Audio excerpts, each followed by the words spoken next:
Last video में AP के basic rules पढ़े थे, उसका एक फॉर्मूला पढ़ा था। ठीक है, आज उस फॉर्मूले की खैर यूज नहीं है उस फॉर्मूला, लेकिन जो बेसिक रूल मैंने आप लोगों को बताए थे, ठीक है ना, वो यहाँ पर काम आएंगे। हमें यहाँ पर ये पहचानना है, पहले क्वेश्चन के कुछ पार्ट हैं, 3 पार्ट हैं, उसमें ये बोला गया है कि आप चेक कीजिए जो भी इंफॉर्मेशन आपको दे रखी है वो समांतर श्रेणी में है या नहीं है। तो हम लोग उसी को चेक करेंगे कि ये जो हमको इंफॉर्मेशन दे रखी है क्या ये एक समांतर श्रेणी बनाती है या नहीं बनाती है। तो समांतर श्रेणी पता करने के लिए सबसे पहले हम लोग श्रेणी पता करते हैं। ठीक है, इसमें क्वेश्चन हमको दे रखा है प्रत्येक किलोमीटर के बाद टैक्सी का किराया, जबकि प्रथम किलोमीटर के लिए किराया 15 रुपए है और प्रत्येक अतिरिक्त किलोमीटर के लिए किराया 8 रुपए है।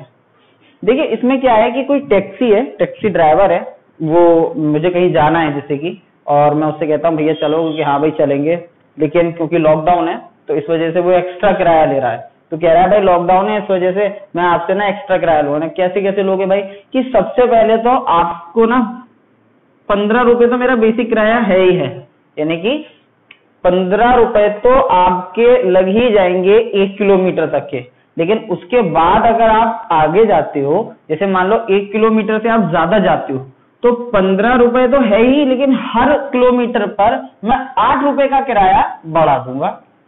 जैसे कि पहले किलोमीटर पे मैं आपसे 15 रुपए चार्ज करूंगा, लेकिन जैसे ही दूसरा किलोमीटर आया मैं आपके 15 रुपए में 8 रुपए और बढ़ा दूंगा। जैसे ही अगला किलोमीटर आया, फिर उसके बाद जो आपका लास्ट किराया था उसमें मैं 8 रुपए और बढ़ा दूंगा। यानी कि यही सीरीज इसमें चलती रहेगी, यानी कि इसके बाद अगर वो तीसरे के बाद चौथे किलोमीटर अगर जाता है तो उसके 8 रुपए और बढ़ जाएंगे। ठीक है, ये देखिएगा कि अगर हमने लास्ट टाइम ईपी में क्या पढ़ा था, लास्ट वीडियो में क्या पढ़ा था, देखिएगा ध्यान से।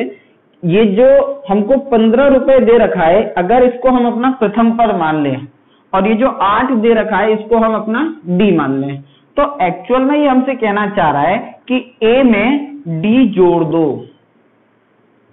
अगला वाला जो आएगा उसमें भी डी जोड़ दो। अब डी में एक और डी जोड़ दूंगा तो 2d हो जाएगा। तो ये एक सीरीज बनती हुई नजर आ रही है हमको एपी की। तो यहां से हमें पता चल जाता है कि ये जो इंफॉर्मेशन दे रखी है ये एक समांतर श्रेणी की कंडीशन दे रखी है। ठीक है, तो अब जैसे कि इसमें ये पूछा था कि हम ये पता करना था हमको कि ये समांतर श्रेणी है या नहीं, तो हमें पता कर लिया कि हाँ भाई ये एक समांतर श्रेणी है। लेकिन इसको लिखेंगे कैसे उसके लिए आप लोग देख लीजिएगा। इसको सॉल्यूशन कर लेते हैं। सबसे पहले हम लोग मान लेते हैं, माना क्यों दे रखा है हमको, प्रथम किलोमीटर के लिए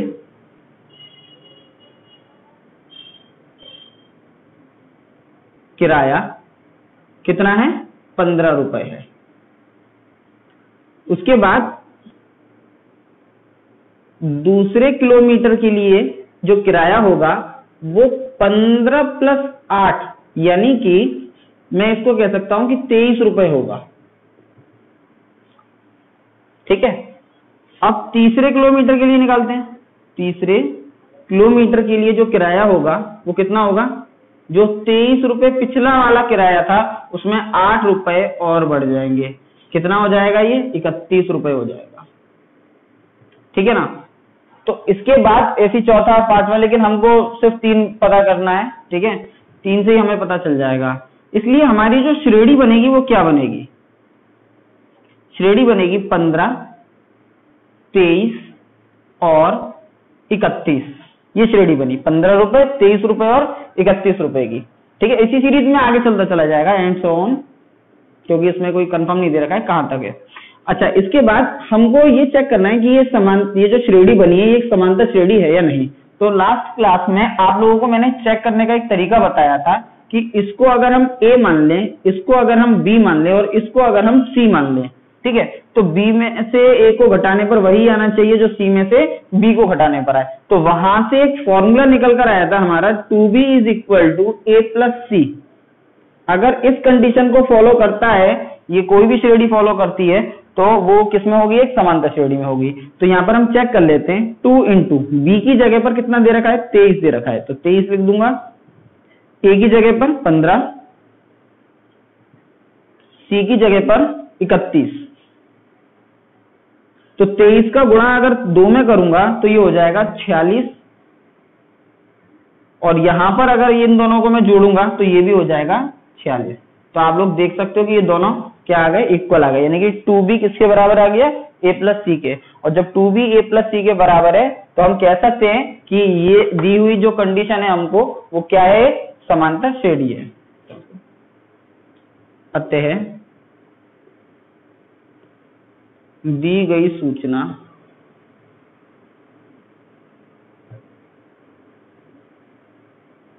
समांतर श्रेणी में है।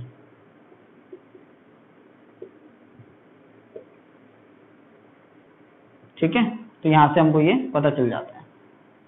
नेक्स्ट क्वेश्चन है आप लोगों का, किसी बेलन में उपस्थित हवा की मात्रा जबकि वायु निकालने वाला पंप प्रत्येक बार बेलन की शेष हवा का 1/4 भाग बाहर निकाल देता है। देखिए, बेलन के अंदर कुछ हवा भरी हुई है और हर बार एक जो पंप है वो उस हवा का 1/4 भाग बाहर निकाल देता है। ठीक है, जैसे कि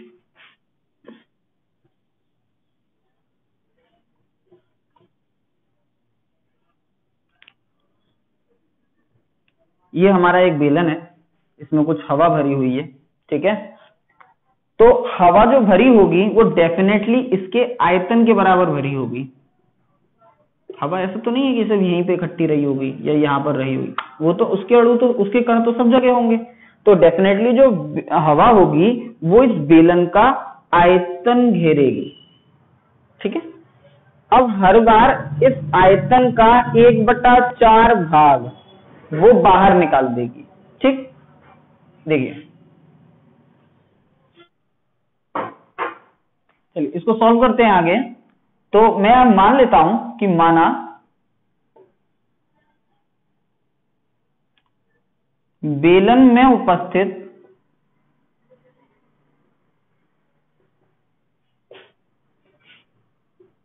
हवा की मात्रा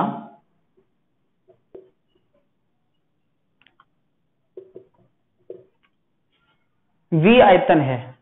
हवा की मात्रा कितनी है, v है, मैंने v मान ली। अब जो भी यूनिट होगी उस यूनिट का क्यूब, ठीक है, वो आप लोग यहां पर लिख सकते हो। माना बेलन में उपस्थित हवा की मात्रा v है। v इसलिए मान लिया क्योंकि उसमें उसके आयतन के बराबर होती है, ऐसा नहीं है, आप कुछ भी मान सकते हो, एक्स वाई जेड कुछ भी वैल्यू ले सकते हो, ए बी सी कुछ भी। ठीक है, कोई उससे फर्क नहीं पड़ता है। ठीक, अब यहां पर अब पहली कंडीशन देखिएगा, इस समय पर बेलन के अंदर जो हवा भरी हुई है वो v भरी हुई है। ठीक है, अब इस v का 1/4 भाग बाहर निकालना है। ठीक है ना, तो पहली बार पंप द्वारा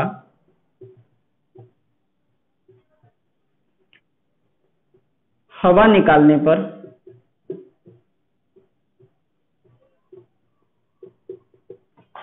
तो पहली बार जब हम लोग हवा निकालेंगे तो v इसमें हवा है। ठीक है, और हमें 1/4 इसका बाहर निकालना है। ठीक, तो 1/4 कैसे निकालेंगे, 1/4 इस तरीके से निकालेंगे। ठीक, लेकिन किसका 1/4 निकाल रहे हैं, तो हम v का 1/4 निकाल रहे हैं, तो हम यहाँ पे क्या लिख देंगे, v और लिख देंगे। ठीक है, जैसे कि एक एग्जांपल अगर मैं दूं, मैंने कहा कि मेरे पास एक केक है। ठीक है, मुझे इस केक का 1/4 भाग चाहिए, तो 1/4 तो चाहिए, लेकिन किसका चाहिए, इस केक का चाहिए ना, तो केक का ही, तो केक का जितना भी होगा उसका 1/4 करना पड़ेगा। जैसे मान लो इस केक का जो आयतन है वो 32 है, तो मुझे कितना करना है, मुझे इसका 1/4 भाग बाहर निकालना है, तो इसका 1/4 इसी में तो 4 का डिवाइड देकर निकालेंगे, इसलिए वहां पर v लिखना जरूर है। ठीक है, अगर वहां पर आपने v नहीं लिखा तो फिर आपका क्वेश्चन गलत हो जाएगा। बहुत ध्यान से समझिएगा, बहुत छोटा स्टेप है लेकिन बहुत ज्यादा याद रखने वाली बात है ये। ठीक, तो v का 1 में मल्टीप्लाई करा तो v/4। अब इसके नीचे अगर 1 मान लूं तो एलसीएम कितना आ जाएगा, 4 आ जाएगा। 4 का मल्टीप्लाई v में करेंगे तो 4v - v is equal to 3v/4, ये आ गया। चलिए अब दूसरी बार चेक करते हैं। दूसरी बार पंप द्वारा हवा निकालने पर कितना बचेगा। अब हमारे पास कितना है, हमारे पास 3v/4 है, ठीक है। तो 3v/4 है हमारे पास में, और इसका हमें क्या निकालना है, 1/4 निकालना है। तो 1/4 निकालना है ना, किसका निकालना है, 3v/4 का। जैसे यहाँ पे v का 1/4 निकालना था, तो v माइनस 1/4 v, ये दोबारा लिखा था। इसी तरीके से 3v/4 का भी 1/4 भाग हमें बाहर निकालना है, तो 1/4 3v/4 इस तरीके से निकालेंगे, ठीक है।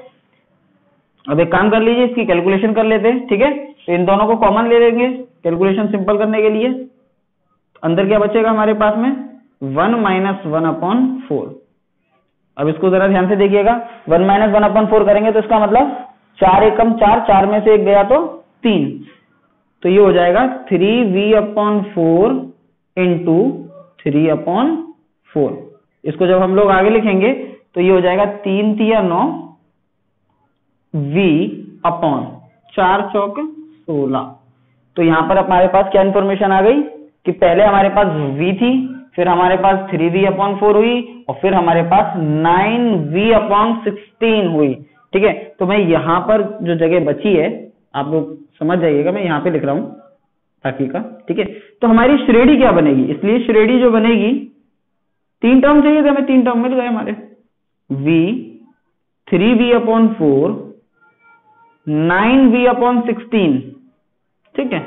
और इसी प्रकार ये आगे चलते चली जाएगी। तो अब हमें चेक करना है, तो 2b बराबर a + c को फॉलो करना पड़ेगा, नहीं करना पड़ेगा। तो 2b, तो 2 इंटू b की जगह पर कितना आ जाएगा, 3v/4 is equal to a + c, यानी कि v + 9v/16। तो हम चेक करते हैं जरा, ठीक है। तो इस 2 से इस 4 को काटूंगा, कितनी बार कटेगा, 2 बार कटेगा। तो ये आ जाएगा 3v/2 इज इक्वल टू, इन दोनों को जोड़ लेते हैं, तो इसके नीचे 1 मान के जोड़ूंगा मैं, तो 16 एकम 16, 16v और 9v, ये हो जाएगा 25v/16। तो अब हमने देखा कि ये दोनों वैल्यू एक दूसरे के इक्वल नहीं है, और जब ये दोनों वैल्यू एक दूसरे के इक्वल नहीं है, तो हम ये कह सकते हैं कि जो भी इंफॉर्मेशन हमको यहाँ पर दे रखी है, जिसे हमें चेक करना है कि ये एपी में होगा या नहीं होगा, तो ये हम कह सकते हैं यहाँ पर कि ये समांतर श्रेणी में नहीं है। अच्छा ये कि टैक्सी वाले और मजदूर लोग हमारे यहाँ के समांतर श्रेणी नहीं जानते हैं, अगर जानते होते तो ज्यादा प्रॉब्लम हो जाती, बहुत सारा पैसा देना पड़ जाता हम लोगों को, ठीक है। अभी बहुत देते हैं, बाद में भी और देते हैं। चलिए क्वेश्चन देखते हैं आगे का। ये कह रहा है, प्रत्येक मीटर खुदाई के बाद एक कुआं खोदने में आई लागत, ठीक है, जबकि प्रथम मीटर खुदाई की लागत 150 रुपए है, और बाद में प्रत्येक मीटर खुदाई की लागत 50 रुपए की जाती है, 50 रुपए बढ़ती जाती है। अब इसमें ये कहने का मतलब ये है कि पहले मीटर जब खुदाई होगी तो 150 रुपए चार्ज होंगे, ठीक है ना। यानी कि हम लोगों को ये दिया है यहां पर, प्रथम मीटर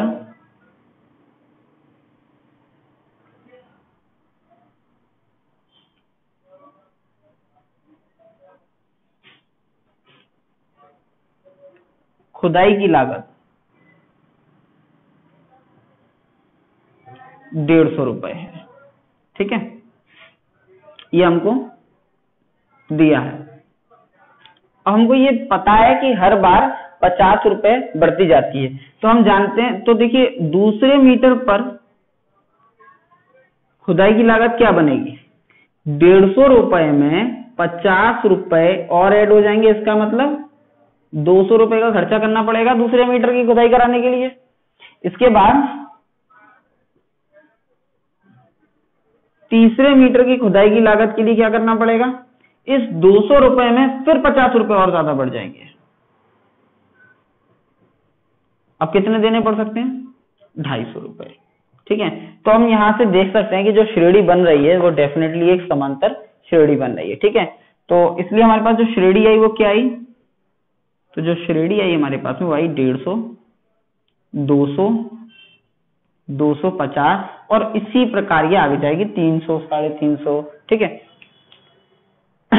अब इतनी बात पता चलने के बाद में हम चेक कर लेते हैं कि ये जो हमें श्रेणी प्राप्त हुई है कि एक समांतर श्रेणी है या नहीं। ठीक है, तो ये ए हो जाएगा, ये बी हो जाएगा और ये सी हो जाएगा। ठीक है ना, तो 2b बराबर ए प्लस सी को फॉलो करेगा तो ठीक है, एपी है, नहीं तो नहीं है।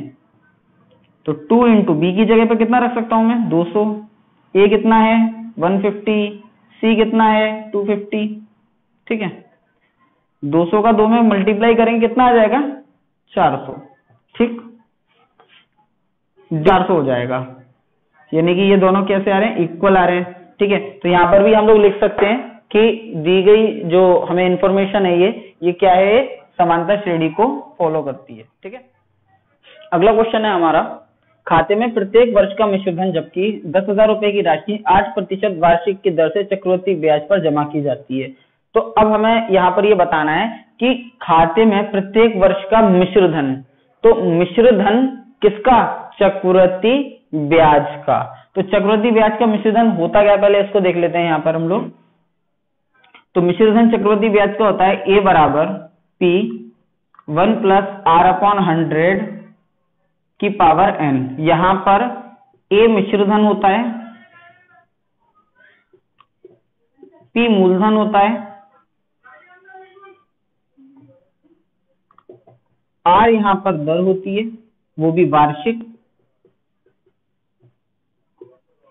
और n यहां पर समय होता है वर्ष में।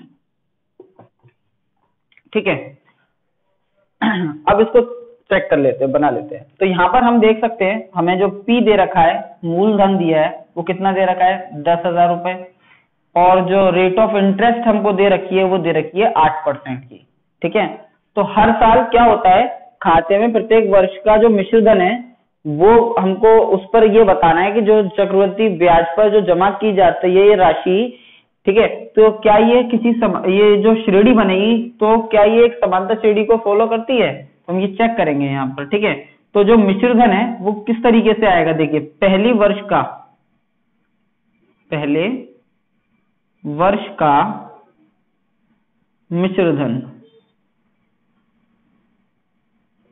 तो पहले वर्ष का मिश्र धन किस तरीके से निकालेंगे, पी की जगह लिखेंगे हम लोग 10,000, 1 प्लस आर की जगह पर लिखेंगे 8/100, और इसकी पावर हो जाएगी 1, क्योंकि पहले वर्ष के लिए, क्योंकि यहाँ पर n क्या है, टाइम है। ठीक है, अब हम लोग निकालते हैं दूसरे वर्ष के लिए। ठीक है, ये लाइन इसलिए करते हैं क्योंकि यहाँ पर भी वही शब्द आएंगे जो यहाँ पर लिखे हुए हैं। ठीक है, मैं इसको थोड़ी छोटी लाइन बनाने की कोशिश करता हूँ क्योंकि वहां पर जगह कम है इसलिए। तो 10,000 1 प्लस 8/100 और इसकी पावर हो जाएगी 2। तीसरे वर्ष के लिए देखते हैं,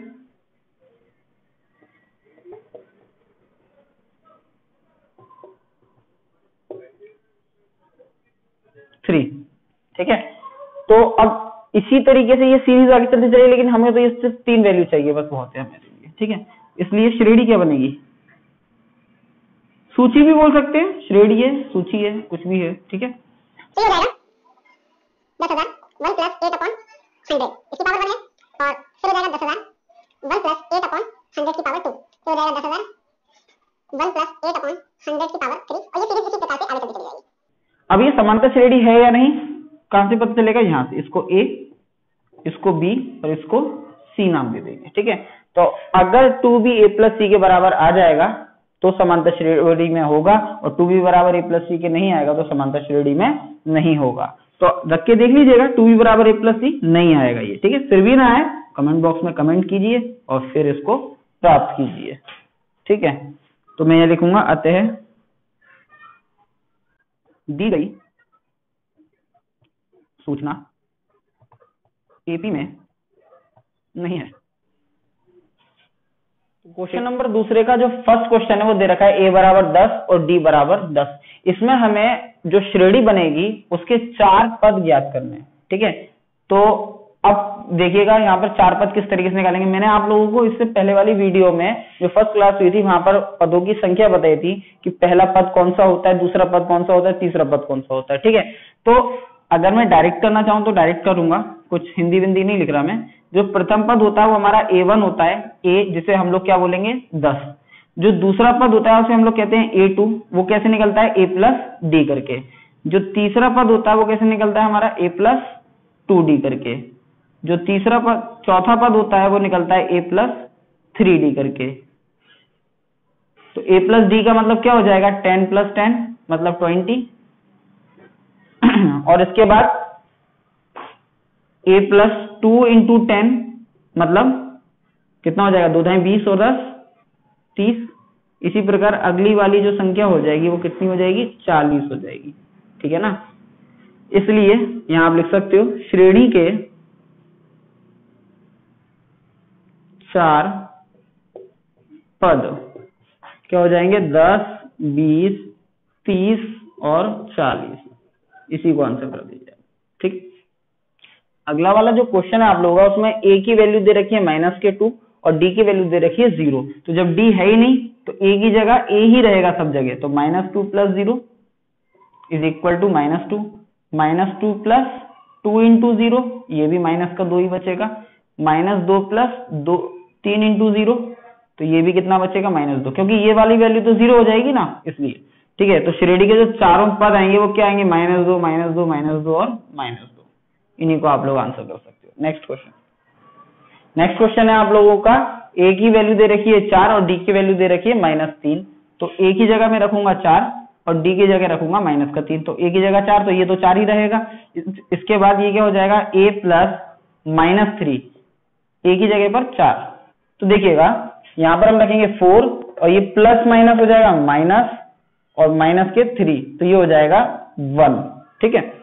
इसके बाद आगे बढ़ते हैं। तो 4 + 2 × -3 तो ये हो जाएगा 4 - 2 × 6, यानी कि यहाँ बचेगा 4 में से 6 जाएगा तो -2। नेक्स्ट आएगा हमारे पास 4 + 3 × -3 is equal to 4 plus minus कर दिया, यहाँ पर भी प्लस माइनस किया था, 3 × 9, 4 में से 9 को माइनस करूंगा तो माइनस का 5 बचेगा। इसलिए श्रेणी के 4 पद जैसे का वैसे लिखा रहने दिया मैंने।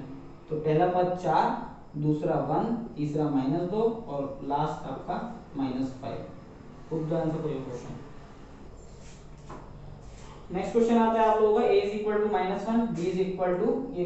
तो -1 इधर लिख दिया तो -1 + 1/2, ठीक है। तो देखिएगा इसको किस तरीके से करेंगे, माइनस का 1 है और प्लस का 1/2 है, तो इसके नीचे अगर मैं 1 मान लूं तो एलसीएम कितना आएगा दोनों का एलसीएम 2 आएगा ना। फिर 2 का मल्टीप्लाई इस -1 में करूंगा तो -2 प्लस 1 का मल्टीप्लाई 1 में करूंगा तो 1, तो -2 प्लस का 1 कितना बचेगा -1/2, तो ये हो जाएगा -1/2, ठीक है। इसके बाद फिर से इसको लिखते हैं -1 + 2 × 1/2। अब देखो इस 2 से ये 2 कैंसिल हो गया, कितना बचा हमारे पास -1 और प्लस का ये 1, और -1 + 1 क्या होता है 0 होता है, ठीक है। इसके बाद -1 + 3 × 1/2 इज इक्वल टू, तो -1 ये हो जाएगा 3 × 3/2, तो ये हो जाएगा हमारे पास 3/2। तो जैसे हमने -1 में 1/2 जोड़ा था वैसे हम लोग 3/2 भी जोड़ देंगे, ठीक है। तो इस 1 की जगह मैं लिख दूंगा 3 और 3 में से 2 जाएगा तो अब बचेगा +1, इसकी जगह पर आ जाएगा प्लस का 1/2, ठीक है। इसलिए हमारे पास जो श्रेणी के 4 पद निकल कर आएंगे, क्या निकल कर आएंगे -1, -1/2, 0 और 1/2। ये हो गया क्वेश्चन।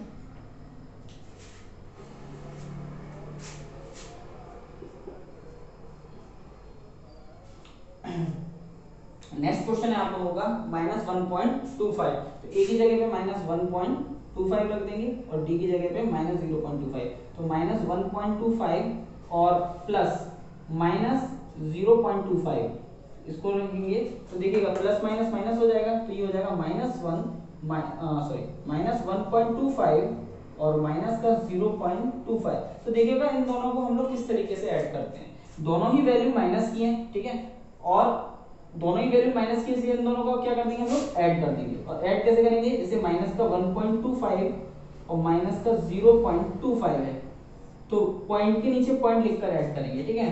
तो ये हो जाएगा हमारे पास 1.50 किसका, माइनस का, ठीक है।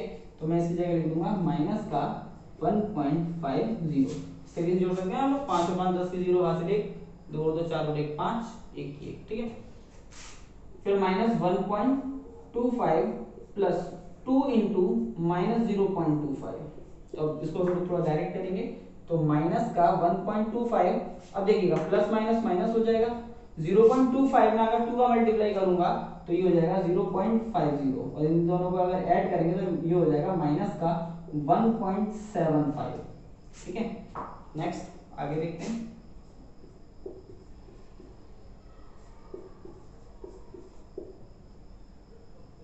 माइनस का 0.25 इज इक्वल टू, सब कुछ वही है, अब समझ में आई, वो आ रहा होगा आप लोगों के, ठीक है। नहीं आ रहा है तो दोबारा वीडियो को देखिए, जिन्होंने फर्स्ट वीडियो नहीं देखिए वो लोग पहले फर्स्ट वीडियो देख कर आए, ठीक है, हाई स्कूल की। अभी प्लेलिस्ट नहीं बनी है, प्लेलिस्ट बन जाएगी बाद में, लेकिन उस पे ऊपर आपको लिखा हुआ मिल जाएगा थंबनेल में, ठीक है, कि क्लास 10 की वीडियो कौन सी है।